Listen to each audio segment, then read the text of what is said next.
pristine white sand beaches, beautiful coral reefs, and a rich indigenous culture. In the midst of this tropical paradise lies a dark secret. It grows stronger, biding its time, slowly infecting the nearby reef. What sounds like the plot of the next science fiction novel is the reality of the Marshall Islands, where the remnants of U.S. nuclear testing haunts the island nation. Locals call it the Tomb. From 1946 to 1958, the United States conducted a series of atomic weapons tests in the Marshall Islands. Between 1977 and 1980, the first and only ever United States nuclear cleanup operation was executed, during which they disposed of all the radioactive waste. This included over 100,000 cubic yards of contaminated soil and debris, the equivalent of over 20 filled swimming pools, all from the Marshall Islands and the Nevada test site. The result was Runit Dome, a temporary concrete structure located on one of the 40 islands in Atoll. You may be wondering why a 16-year-old decided to write a TED Talk on something as obscure as Runit Dome. I come from a scuba diving family. This is a picture of me on my first dive trip in the Philippines at 9 years old. One day, when I came home from school in 2018, my dad showed me an article about Runit Dome, a leaking nuclear crisis. I was shocked.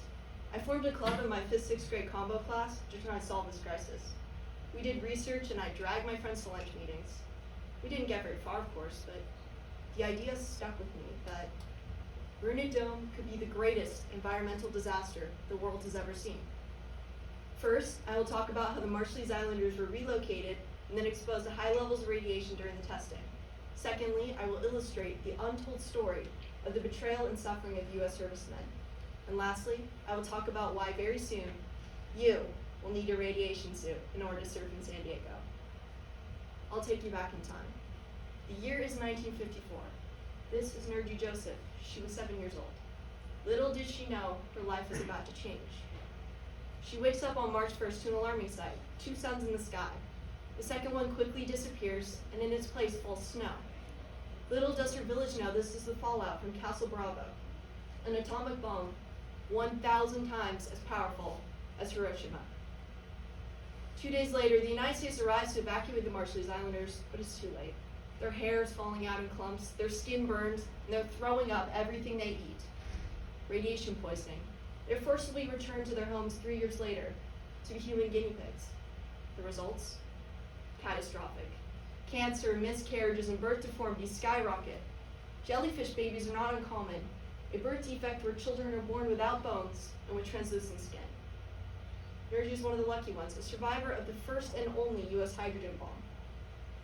The United States detonated a total of 67 bombs in the Marshall Islands.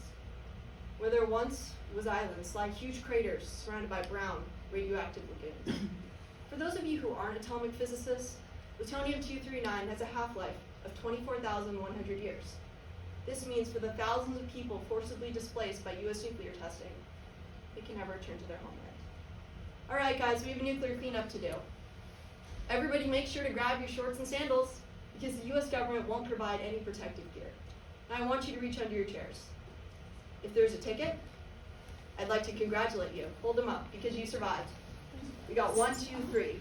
If not, you're among the 3,600 of 4,000 Inuit cleanup veterans that are now dead. Unfortunately, the rest of you will soon join them because you've been denied veteran health care. We live in an unpredictable era. Temperatures rising, crazy weather patterns, and more fragile and dangerous species than ever before. Runit Dome, which is only 25 feet above sea level to begin with, will be at least partially submerged by the end of the century. This will accelerate erosion of the dome, which I forgot to mention is leaking. It works like a toilet. Radiation seeps out through the permeable soil into the nearby lagoon. It is then flushed out with the tide into the Pacific Ocean. The people of the Marshall Islands did not ask to have their homeland poisoned. Over 4,000 U.S. servicemen did not want to die slow, painful deaths of radiation poisoning. And I know my generation certainly did not ask to have the weight of the world on our shoulders. But it has happened.